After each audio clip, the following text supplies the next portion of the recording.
I was 8 years old the first time I heard the warning. Never open the room at the end of the third floor hallway, Daniel. Never. Not for anyone, not for anything. Even if someone calls your name from the other side, especially then. My grandmother's shaking fingers pressed into my shoulders as she spoke. Her eyes, normally soft and warm, had transformed into something brittle, terrified, like glass ready to shatter. I remember staring up at her, confused by the intensity of it, wondering why a house with 12 rooms cared so much about one single door, and why that door was always cold. Always. But I promised. Because children promise without knowing what they're promising. And for years, I kept that promise. The room stayed locked. The hallway stayed empty. And whatever lived behind that door, if anything did, stayed silent. Until it didn't. I inherited the house when my grandmother passed. A massive, crooked, colonial structure on a lonely hill outside town, too large for me, too old-fashioned for my tastes, and too soaked in ghosts of memories I didn't want to relive.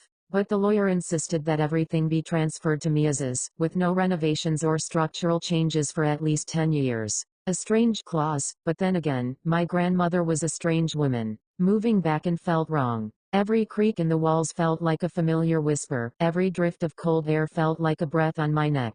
But the house was mine now, and I wasn't about to sell it before understanding why she clung so desperately to it. Besides, I had nowhere else to go. For the first few weeks, everything was normal. I dusted, I sorted boxes, I rediscovered old relics of childhood tucked into corners, broken toys, forgotten sketches, the wooden sword my uncle had carved for me before he disappeared. The house, for all its gloom, welcomed me back like an old friend who had been waiting a very long time. But then the nights changed. It began with footsteps. Slow, deliberate ones. Coming from the third floor. The floor with the room I had promised never to open. At first I tried to explain it away. Houses settle. Wood creaks. Old pipes moan. But no pipe walks in measured rhythm, pacing back and forth behind one specific door. The sound always stopped the moment I stepped onto the third floor landing. The air there was colder. It always had been, but now the cold bit into my skin like tiny winter teeth. I would stand there, listening, telling myself I imagined everything. But every night, the footsteps returned. And then the knocking began. The first knock came at 2:13 a.m., a single, heavy thud against the forbidden door. Like someone had placed their fist on the wood and leaned their entire weight into it. I sat up in bed instantly, heart jerking hard in my throat. Just the wind, I whispered. But there was no wind that night. The trees outside were still, frozen against the dark sky like sketches. Then came another knock. Harder. I forced myself out of bed, grabbed my phone, and walked toward the third floor. Every step felt like wading through invisible webs, sticky with dread, pulling me backward. When I reached the landing, the air was so cold I could see my breath fog in front of me. And there it was. A shadow under the door. Not the shadow of furniture or some trick of lighting. A pair of feet. Bare feet. Motionless. Pointing outward.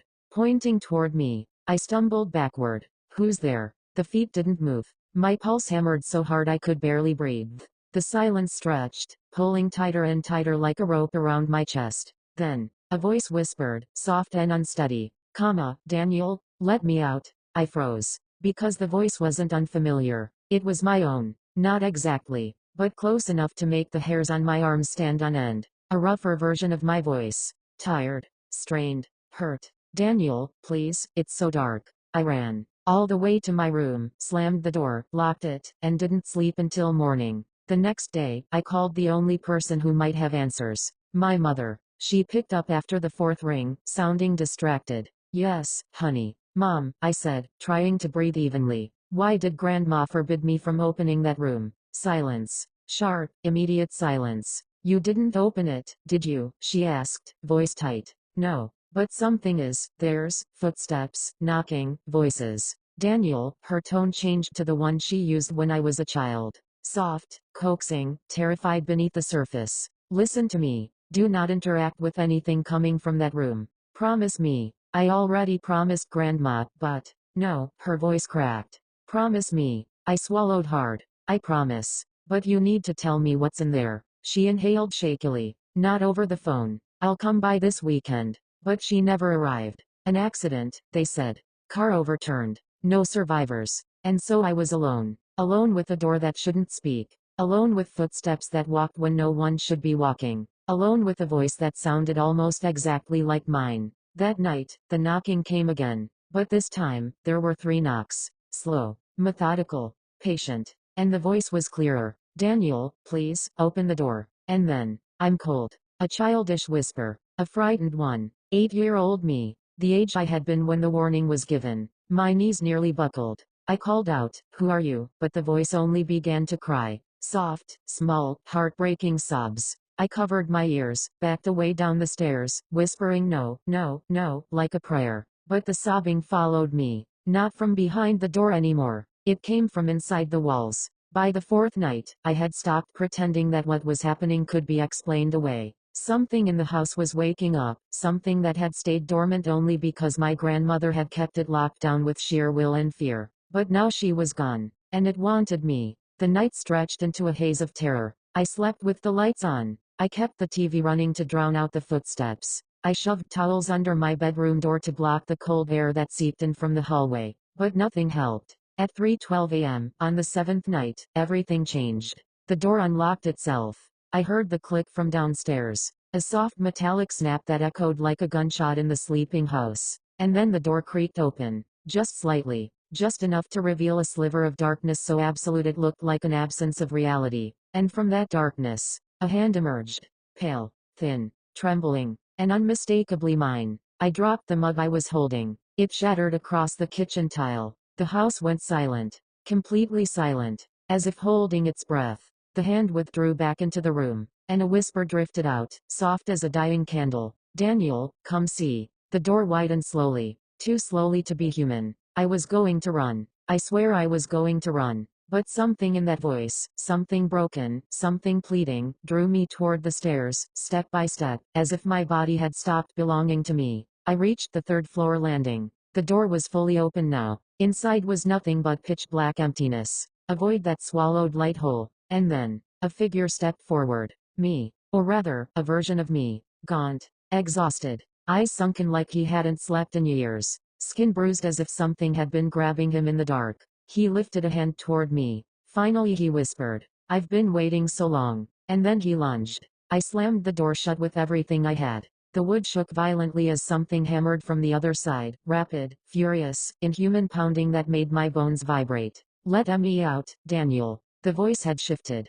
No longer mine. No longer human. I threw my weight against the door as cracks formed down the frame. Then I remembered. The lock. I clawed for it, shoving the metal bolt into place. Instantly, the pounding stopped. Silence fell again. A long, suffocating silence. Then, softly, the voice whispered. You can't keep me forever. Cold air seeped under the door, swirling around my ankles like fingers. I stumbled backward, nearly tripping over myself, and fled downstairs, heart threatening to tear itself out of my chest. I slept in my car that night. Barely. The next morning, I demanded answers from the only other living person who knew anything about the house. My grandmother's oldest friend, Mrs. Hawthorne. She lived 2 hours away, in a tiny cottage overflowing with herbs and dusty books. The moment she saw me on her porch, she paled. You look like you've seen a ghost, she murmured. Something came out of the room, I said. It looked like me. Her teacup slipped from her fingers and shattered. She didn't pick it up. Instead, she grabbed my wrist with surprising strength and pulled me inside. You need to leave that house immediately. Today. I'm not leaving until you tell me what's in that room. She hesitated, wringing her hands, eyes darting like a cornered animal. Then finally, it's not a room, Daniel. It's a prison. My blood turned to ice. A prison for what? For what used to be part of your family. She motioned for me to sit. And then she told me the story. Decades ago, long before I was born, my great-grandfather had dabbled in something dark. Rituals. Mirrors. Ways to glimpse alternate possibilities he called them. He believed every human soul had an echo in the shadows, another self that existed in the dark spaces between worlds. And he wanted to bring his echo through. At first, nothing happened. Then the echoes started appearing. Not fully formed. Not fully human. Twisted versions of family members, like reflections in broken glass, slipping into rooms, whispering through walls, mimicking voices, trying to replace the living. It took years, and lives, to trap the last one. My grandmother's sister. Her echo. They sealed it in the 3rd floor room. A prison constructed not to hold a human body, but a fragment of a soul. It will mimic you, Mrs. Hawthorne said quietly. It will become you, if you let it. That's how the echoes survive, by replacing their originals. My mouth went dry. It already looks like me. And the longer you live in that house, she whispered, the more it will learn. The more it will become you. Until one day, it won't knock. It will walk out. I swallowed hard. What do I do? She looked at me with the saddest eyes I'd ever seen. You run, Daniel. I drove home shaking. Not because I planned to follow her advice, no. Something about the way the echo had spoken to me lingered in my chest like a bruise. Finally, I've been waiting so long. Waiting for what? For me specifically? For any Lane who inherited the house? For the original Daniel who had promised never to open the door? I didn't want to run. I wanted to understand. So that night, I returned to the third floor. The door was closed again, locked tight. But something had changed. There were scratches on the wood. Deep ones. Gouged out by fingernails. I pressed my hand to the surface. Cold pulsed through the door like a heartbeat. Then the echo whispered. Daniel, why did you leave me? I backed away, throat tightening. You're not me. A soft laugh.